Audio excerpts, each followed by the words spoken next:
Mexican President Claudia Sheinbaum said on Wednesday that she and Canadian Prime Minister Mark Carney had agreed to strengthen trade collaboration. And as countries seek other... Dollars aren't the only way to quantify the true cost of tariffs. It's lost trust that might never be regained. Trust in the U.S. as a reliable trading partner is eroding across international supply chains.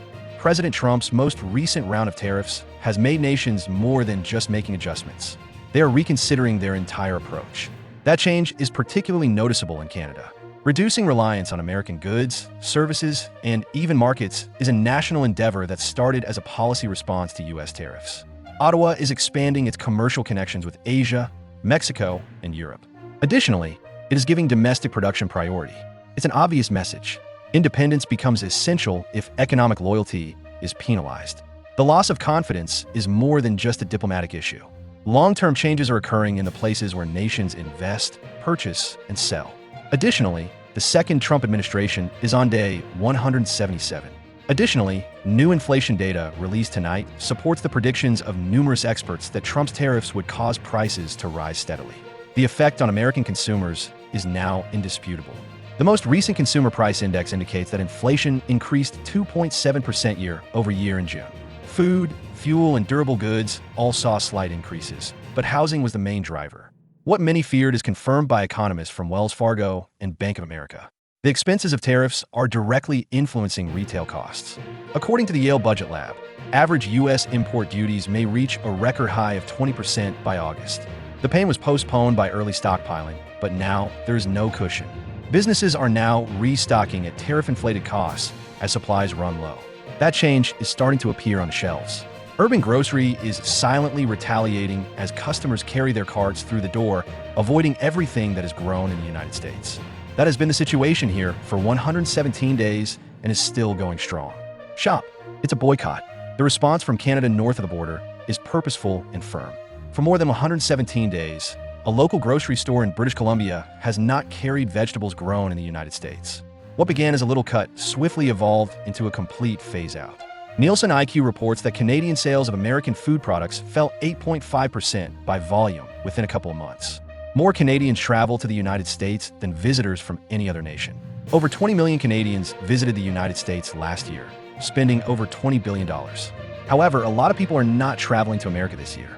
The same is true with tourism.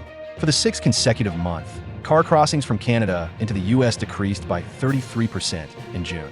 Resorts and breweries in Vermont report a 30 to 50% decrease in Canadian tourists. Some communities provided currency rate reductions and renamed streets. However, there's more to the absence than just cost. This is no longer a choice for many Canadians. It's a political position motivated by language they perceive as hostile and demeaning. Deeper impacts are being felt by the U.S. market in the meantime. As overseas vendors divert exports to other countries, American consumers will have fewer choices and pay more. Canada's supply shortages are already being filled by nations like South Africa, Egypt, Peru, and Vietnam. U.S. importers now have to deal with more paperwork, fluctuating prices, and higher logistics costs. Additionally, as more commodities are exposed to tariffs, manufacturing and retail are feeling the effects.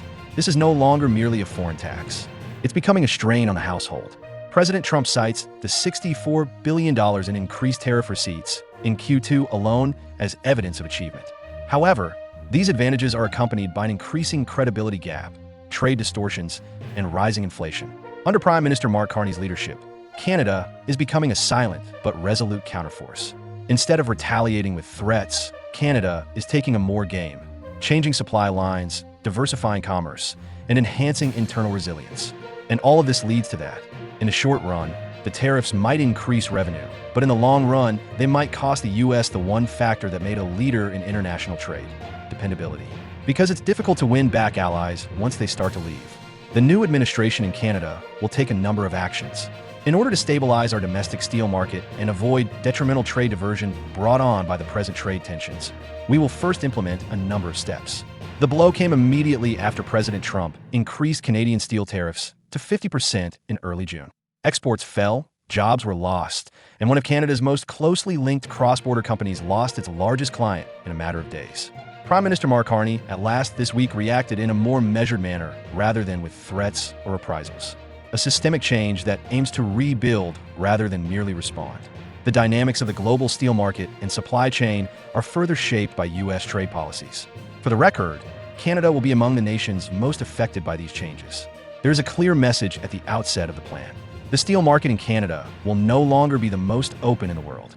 For many years, more than 90% of Canada's steel exports went south to the United States, while nearly two-thirds of its steel consumption came from imports. We are now rewriting that equation. Canada is going to impose stringent tariff rate quotas by the end of this month. Imports from nations without free trade agreements will be limited to half of their 2024 totals. Above that, there will be a 50% tariff. The maximum for FTA partners is 100%.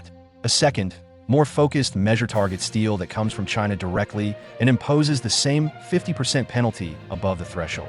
Regardless of where it is produced, any product that contains steel that has been melted and poured in China will be subject to additional tariffs, except for one.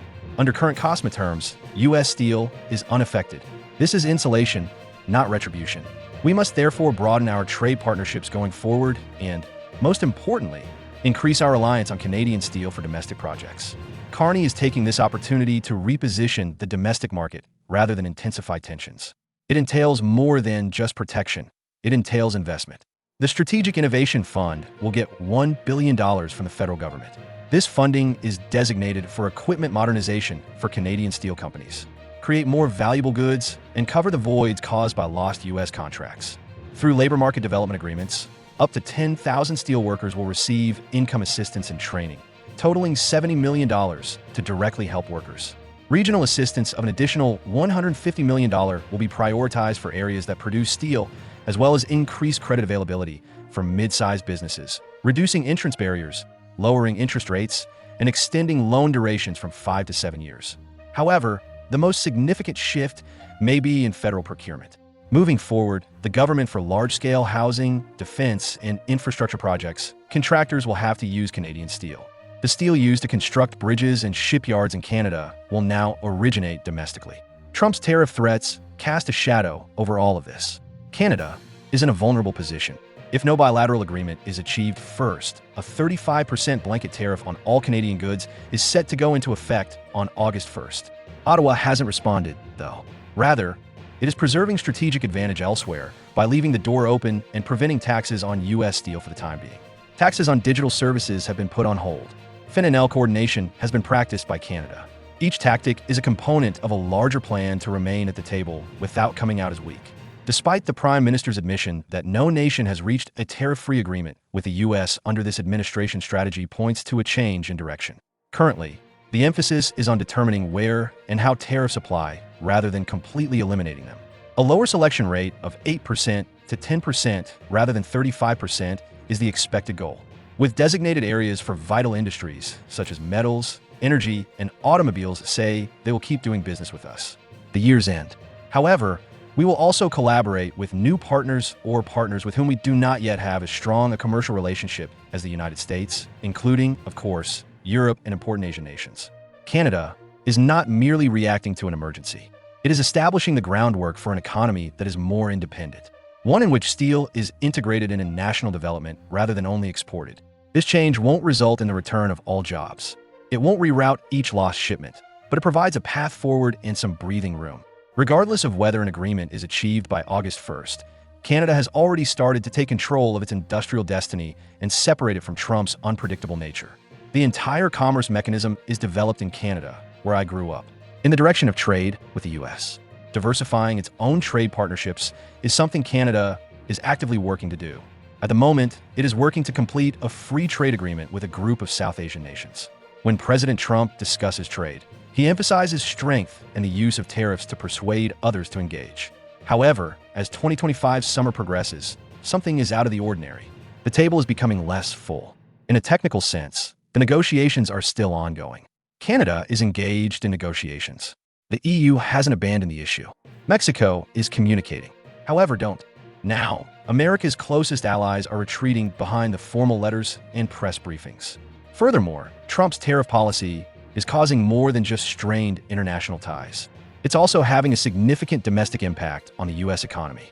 This is it's America's largest trading partner. Similar actions are being taken by other nations. They are attempting to determine ways to reduce their dependence on an unpredictable and untrustworthy trading partner. Trump's latest wave of tariff letters hit hard after months of stagnant negotiations. 30% on exports from the EU and Mexico, 35% on Canadian goods, and 50% on sensitive goods like copper and medications.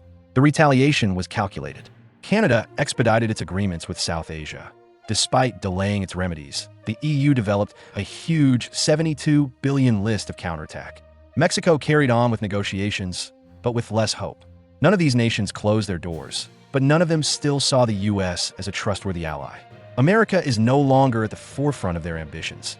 Instead, they're focusing on long-term options. The tariffs went into effect 3 months ago, and businesses either choose to absorb some of the cost, stock up before the deadline, or begin passing some of the cost along to customers. The true suffering started to manifest within the U.S. economy as allies discreetly withdrew. The 50% tax on copper sparked worries right away. More than half of the refined copper that the U.S. imports comes from allies like Chile, Peru, and Canada. However, domestic refinery capacity is constrained. Tariffs did not improve supply. They just increased costs. It was the Brazilian coffee is the same. Prices increased when a 50% duty was imposed. However, Hawaii is the only U.S. state where coffee is grown on a large basis. It's just not practical to import alternatives. The expenditure was borne by American consumers with no benefit in strategic safety. U.S. financial institutions and businesses, meanwhile, started paying close attention to the impact. Many companies either front-loaded inventories, tried to absorb the higher costs, or pass prices on to customers, according to CBS News investigation. Household spending was also examined.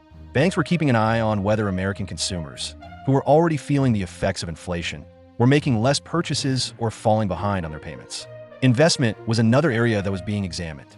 Rising input costs and trade uncertainty caused IPO activity and business mergers to stagnate. These events